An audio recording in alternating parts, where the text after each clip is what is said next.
The Kingdom of Jerusalem was born out of blood and faith.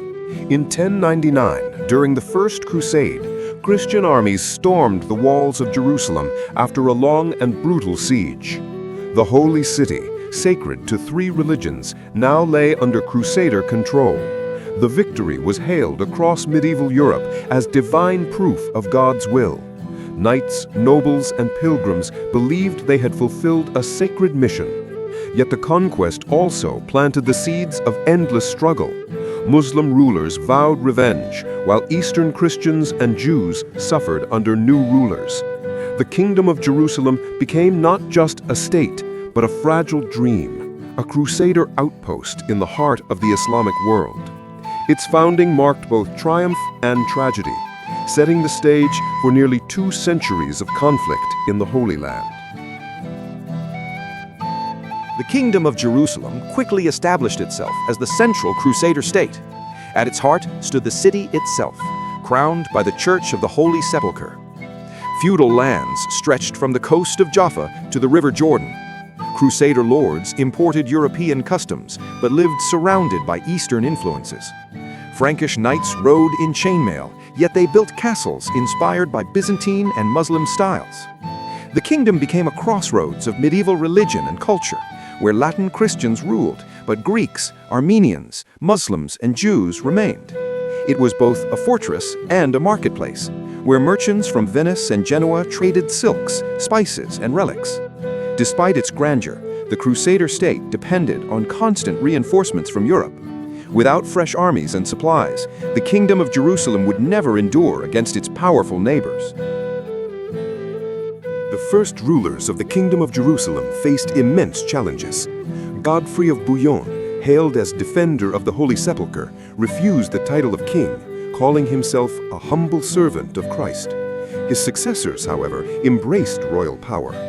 Baldwin I and Baldwin II expanded the realm through campaigns into the coastal cities and fortifying its borders. They built towering castles like Crac de Chevalier and fortified ports to secure supply lines. The Crusader monarchy tried to balance piety with pragmatism, offering land to Western settlers while negotiating truces with local Muslim leaders. Yet survival was fragile. Every victory carried the shadow of looming retaliation. The Kingdom of Jerusalem, though radiant in its holy mission, always stood as a besieged fortress surrounded by enemies eager to reclaim their lost land.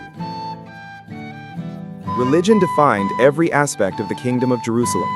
Pilgrims from across Europe flocked to the Holy Land, believing they walked in Christ's footsteps. The Latin clergy, backed by Crusader kings, established monasteries, hospitals, and schools. The Knights Templar and Knights Hospitaller rose as military orders, both monks and warriors, defending pilgrims and fortifying castles. These institutions gave the Crusader states an aura of divine destiny, where faith and sword merged into one. Yet beneath this unity lay tension. Latin rulers often distrusted Eastern Christians, while local Muslims saw Crusaders as invaders, desecrating holy ground. The Kingdom of Jerusalem lived in a paradox, a state of devotion that justified bloodshed, a realm where medieval religion fueled both unity and division, hope and hatred. The Kingdom of Jerusalem thrived when Europe remembered it, but faltered when forgotten. New crusades were launched to support the Holy Land, bringing waves of knights and lords seeking both salvation and glory. The Second Crusade, however, ended in disaster, failing to expand Christian rule and exposing weakness. Muslim powers, once divided, began to unite under leaders like Zingi and later Saladin. They saw the Crusader states not as permanent kingdoms, but as intruders to be expelled. While the Crusaders fortified their strongholds, their enemies gathered strength. For every castle on the coast, an army formed inland, preparing for war.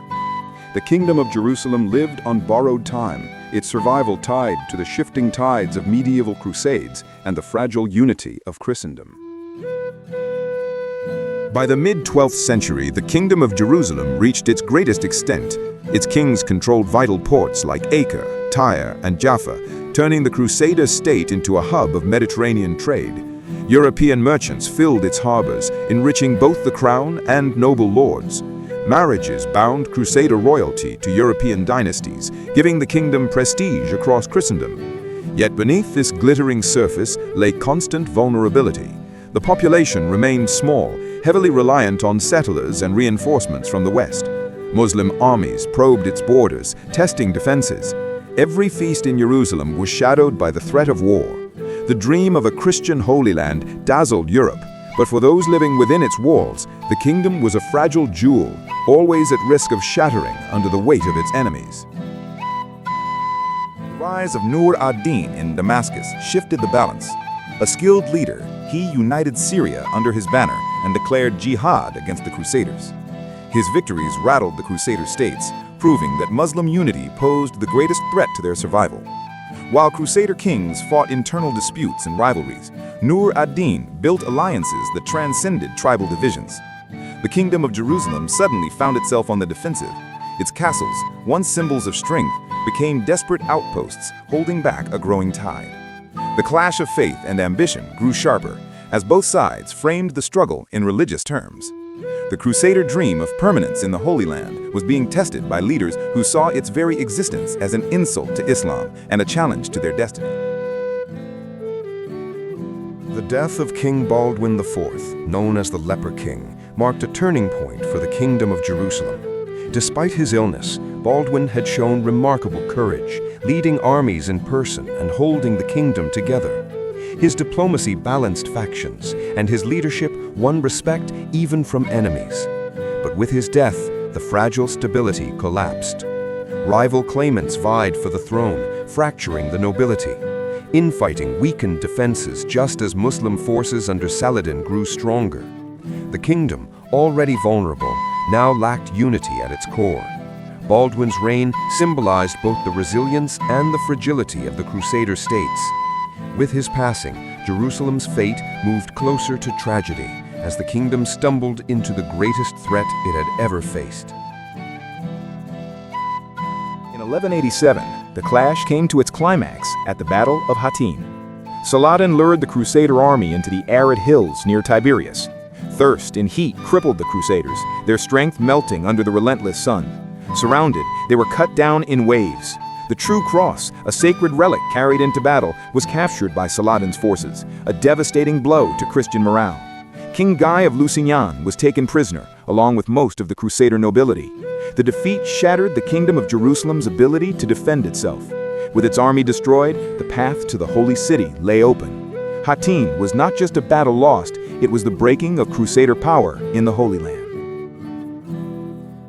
Following Hattin, Saladin moved swiftly. One city after another fell to his armies, until Jerusalem itself stood isolated. In October 1187, the Holy City surrendered. Unlike the Crusaders' conquest nearly a century earlier, Saladin spared the population, allowing Christians to ransom their freedom. Churches were cleansed, mosques restored, and the Dome of the Rock once more proclaimed Islamic triumph. The fall of Jerusalem shocked medieval Europe, sparking grief and outrage. Pope Urban III reportedly died of sorrow upon hearing the news. The Kingdom of Jerusalem was reduced to a shadow of itself, clinging to coastal strongholds. What had once been the shining prize of the Crusader dream was now a memory, replaced by Muslim banners flying over the Holy City. The loss of Jerusalem ignited the Third Crusade. Kings from across Europe, Richard the Lionheart of England, Philip II of France, and Frederick Barbarossa of Germany vowed to reclaim the Holy City. Their arrival reinvigorated Crusader forces. Richard's victories, especially at Acre and Arsuf, restored some Crusader pride. Yet despite his brilliance, Richard could not retake Jerusalem. Logistics, rivalries, and exhaustion stalled the campaign. A truce with Saladin allowed Christian pilgrims access to holy sites, but left the city under Muslim control. The Crusader dream flickered, but did not die. The Kingdom of Jerusalem survived on the coast, a diminished but defiant remnant, living on in the shadow of its lost capital. The Crusader states adapted to their new reality. Acre became the new capital of the Kingdom of Jerusalem, a bustling port city fortified with immense walls. There, European knights mingled with Italian merchants, Armenian artisans, and Eastern Christians. It was a cosmopolitan hub, both a fortress and a trading post. Yet dependence on the sea made the kingdom vulnerable. Without control of the countryside, it survived as a coastal strip, reliant on fleets from Venice, Genoa, and Pisa. The Holy Land history of this period reveals a kingdom that had lost its heart but struggled to preserve its identity. Medieval crusades brought periodic reinforcements, but the Kingdom of Jerusalem was no longer a land of conquest, it was a land of survival. As decades passed, new crusades came and went, but none restored Jerusalem. The Fourth Crusade never reached the Holy Land, instead sacking Constantinople. The Fifth Crusade attempted to strike Egypt, but failed miserably. Each disappointment weakened morale and resources. Meanwhile, Muslim powers under the Ayyubids and later the Mamluks tightened their grip. For the Crusaders, the dream of Jerusalem remained, but reality grew harsher. Castles still loomed along the coast, but garrisons thinned. Merchants thrived, but knights became mercenaries. The Kingdom of Jerusalem endured as a symbol rather than a true kingdom. Its crown still existed, worn by kings in name, but its authority dwindled. What remained was the memory of past glory and the stubborn hope of return. The 13th century saw brief flashes of recovery. During the Sixth Crusade, Emperor Frederick II negotiated control of Jerusalem through diplomacy rather than battle. For a short time, Christian priests once again celebrated Mass at the Holy Sepulchre. Yet this fragile peace rested on agreements easily broken. Within a decade, Muslim forces reclaimed the city, and the Crusader foothold shrank again. This episode revealed the shifting nature of the Crusades, from holy wars to political bargains. The Kingdom of Jerusalem's survival no longer depended solely on armies, but on treaties, ransoms, and fragile alliances. But paper agreements could not shield walls from siege engines. The kingdom stood on borrowed time, its days numbered, as stronger powers rose around it.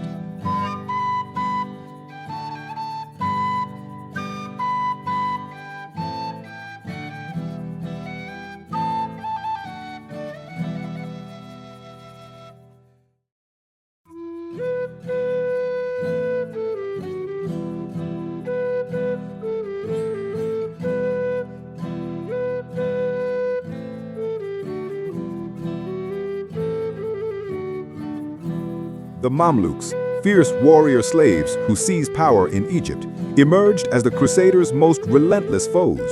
Under sultans like Baybars, they launched systematic campaigns to eliminate the Crusader presence. Castles that had withstood sieges for decades fell one by one. The once proud Knights Templar and Hospitaller could no longer hold back the tide. For the Mamluks, the Crusader states represented foreign invaders who had overstayed their welcome. Their mission was not just conquest, but cleansing. The Kingdom of Jerusalem, reduced to a handful of fortresses and ports, fought desperately but without hope. Medieval crusades had once promised glory, but now they delivered only retreat and ruin. The sands of the Holy Land were slipping through Crusader fingers.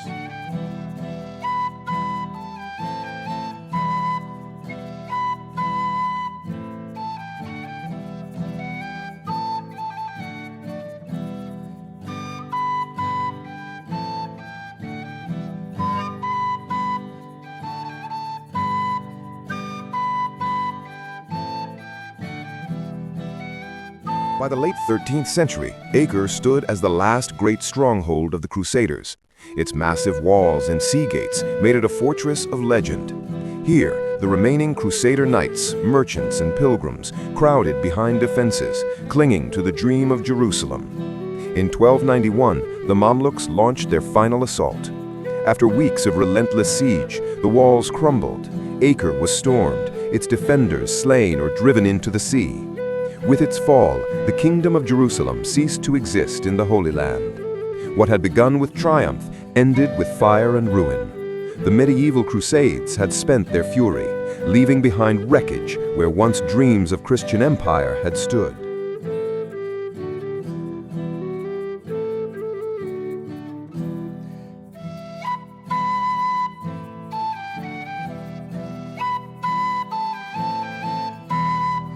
Though gone from the Holy Land, the Kingdom of Jerusalem lived on in memory.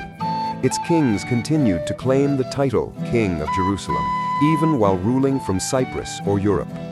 The Crusader legacy echoed in castles, chronicles, and relics carried back to the West. For medieval religion, the loss of Jerusalem was both a wound and a warning. The city remained a symbol of faith and longing, inspiring future generations to dream of reconquest. Yet the reality was clear. The Holy Land had slipped beyond Christian grasp. The fall of the Kingdom of Jerusalem revealed the limits of Crusader power, reminding Europe that faith alone could not guarantee empire.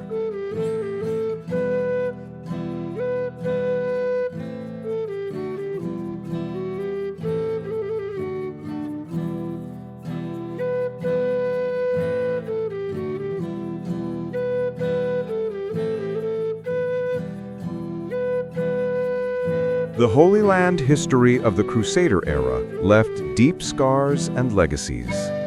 For Muslims, the victory over the Crusaders became a tale of divine justice and resistance against invaders.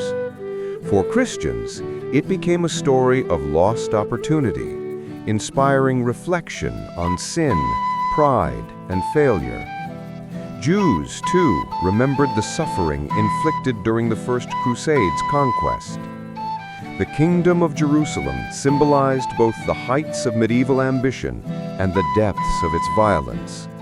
Its fall reshaped the medieval world, teaching that faith-driven wars could build empires, but also destroy them.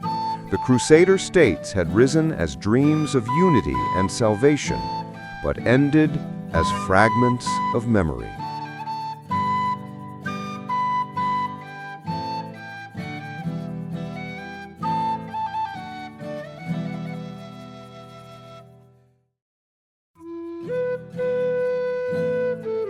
In the centuries that followed, the memory of the Kingdom of Jerusalem shaped European thought. Its imagery filled art, literature, and legend. Knights of later orders invoked the Crusader past, while kings and popes dreamed of new crusades that never came. The medieval Crusades had left a mark too profound to erase. The Holy Land remained a beacon of longing, but political and military reality shifted elsewhere. What endured was not the kingdom itself, but the idea of it, a realm sanctified by faith, defended by steel, and remembered in sorrow. The Kingdom of Jerusalem had fallen, but its story lived on, echoing through Europe's imagination.